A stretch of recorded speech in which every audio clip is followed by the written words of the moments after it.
Okay, great.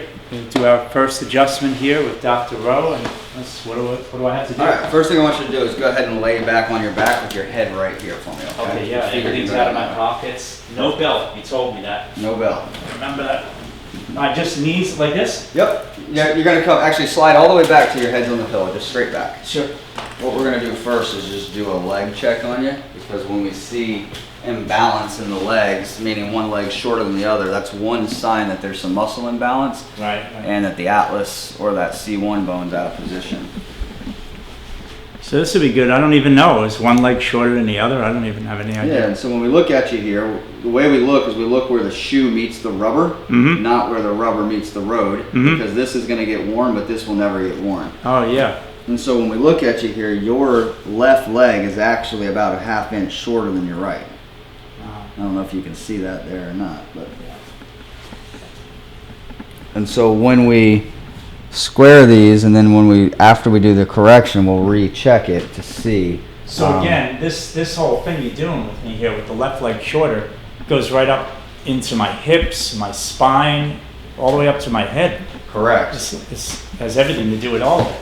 Correct. And when we took that picture of your lower back, we actually see that the left leg is about a ½ inch off compared to the right on your x-ray. Like when I lay here now, I mean, I certainly feel spots, that, it doesn't feel relaxed. Right. Feels like there's little spots that are hung up, that kind of thing. Yeah.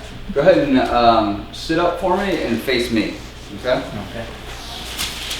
So the first adjustment we're going to do is the atlas adjustment. And so this is going to be a lot different than what most people think of, and I know you've never seen a chiropractor. So Yeah, this is great. never, not once. Yeah. And so the instrument that we use is very gentle, but it's extremely specific, okay? And the way we position you on this table is very specific. So you're gonna actually lay on your left side, your head's gonna go right here. The neck or the head or? Well, I'm gonna make sure we get you on this support piece. Uh-huh. And so go ahead and relax your head. Okay. And so there's this little hard piece underneath here is to support your atlas in the base of the skull there, and so you're actually perfect there. Is that bugging your ear? Oh, no, yeah, a little bit, but I'm totally fine. Scoot up just a little bit then if you want. Oh, okay, I see. There you go. Yeah, no, now it seems clear. Perfect. Good. And so your knees are slightly bent, and your arms are just going to come across you just like this. Yep. Perfect. And so we get all of the angles from the x-ray that we take on you. We take a special x-ray, one from the front, one from the side, and one from the top, basically getting a three-dimensional view of this area. And then the x-rays tell us exactly how to correct this. Gotcha. And so we talked So, about... I mean, you can't do this without an x-ray. No, you cannot. A lot of chiropractors and DOs will adjust the neck, and they're moving a lot from... They're getting more side-to-side motion. Yeah. And so where we are using less force but a lot more specific, we're actually measuring down to 1/4 of a degree and then getting the angle that this is sitting. So this is so big because you just read my mind. My YouTube guy, he's saying, you got to check out these chiropractic adjustment videos. And I looked at the ones he was pointing me to. Like 12 million views. Yeah. The guy's crack. He goes through everything with everybody, cracks everybody. Yep. And everyone pretty much gets the same. Same exact thing, everybody. And there is a lot of value and benefit to that type of adjusting if it's done correctly at the right time and someone has done the proper analysis to verify that it actually needs to be adjusted. And so on you, your atlas shifts to the right and it actually tilts up at an angle. And so we're just taking a couple little measurements. And then I use this little instrument. So yours shifts up to the right at 3 degrees, rotates to the front at 3 3/4 degree, and it's sitting at a 14-degree angle. Man, that sounds really crooked to me. Yeah, and so the force is going to be very gentle.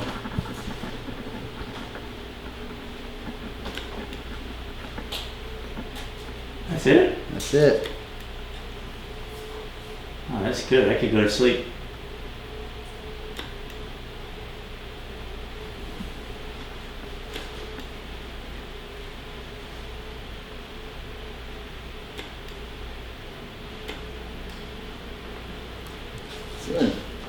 Yeah, that's what most people say. That's it. Yeah, like, and what is that? That's moving it? That's moving it. And so the way the body is designed, the way the anatomy works, is that the atlas and the axis are basically, the atlas is floating on top of the axis. So C1 floats on top of C2. It's held in place by a lot of muscles. There's no big interlocking joints Right. like the rest of the spine. Right. And so this bone's more free floating. It can shift in more ways than anywhere else in the spine. Oh, and gotcha. therefore, being more specific and being very, very accurate in the way we correct it, we can use less force. Now, if we did that down here, we wouldn't get any movement. Right. It's because of the way the anatomy is. Right. Sometimes after an adjustment, people will feel a warm sensation as blood and nerves are opening up. Some people get a little lightheaded, and some people don't feel a whole But lot. that's all good. It's all great. Yeah. Yep. It's turning the power on. So go ahead and sit back up for me. Okay. Whoa. No, I'm okay. And then let's do this. We're going to get you back over on your back like we Right. started.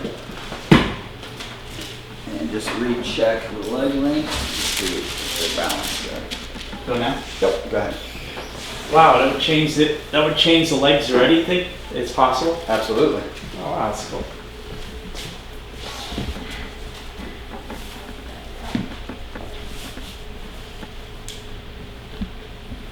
So everything we do is repetitive, and that's one reason why we use the instrument. So every time you come in, the force is the same, the angles are the same, the adjustment's the same. Because once we figure out how the bone shifted, 9 times out of 10, it's always going to shift that way, unless there's some type of trauma or something that's caused that to change. And so it's all about repeatability. And I can already see with you laying here that this leg is dropped even with this one, and Oh, it's that's about a half great. inch short. Yeah, that looks perfect. I hope that the camera captures that, because it's a big, dramatic That's change. great. And it's instant, and it's all because of the way the muscles are. Creates a chain reaction. So again, this is helping nerve flow, blood flow, everything. Everything. Okay. Perfect. So that's the atlas adjustment. Okay. The next thing we want to do is we just want to check the lower back and the hips, because we saw some shift and twist there. So what you're going to do is lay face down for me, head here, hands here. Sure.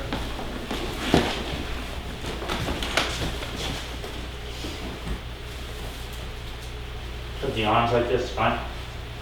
Yes, that's perfect. There is a little lever right here. Don't pull on that, because this headpiece will drop, and that, we don't want a blooper. I'm not moving.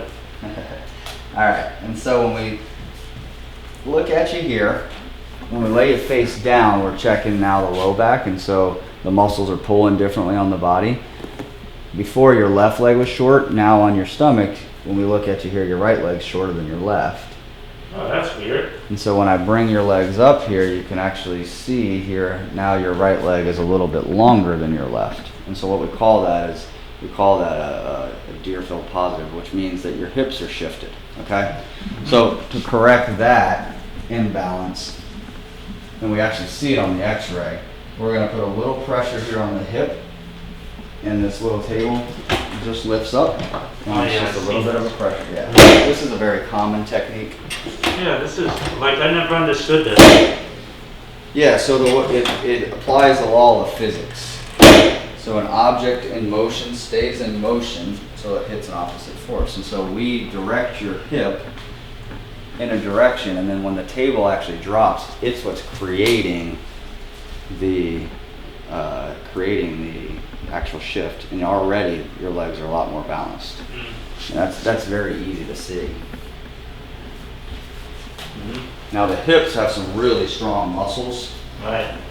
and those muscles do a really good job of keeping things in place. Mm. And so this is one of those things that we have to do repetitively to build some stability, Sure. kind of retrain these muscles. And this is where stretching and strengthening will come into play, so that way we can keep the hips in a better position, because they will naturally want to move back towards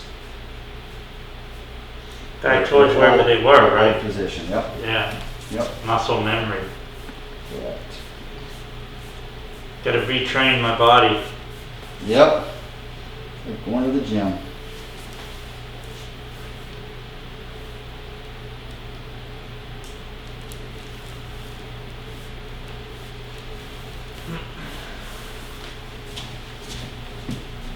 So we got the upper area adjusted and corrected. Double check. And we've got the lower area corrected and adjusted. The rest of the spine we're going to leave alone, so that way these areas can do what they need to do, and then we'll allow this area to follow suit. So good. Come on up.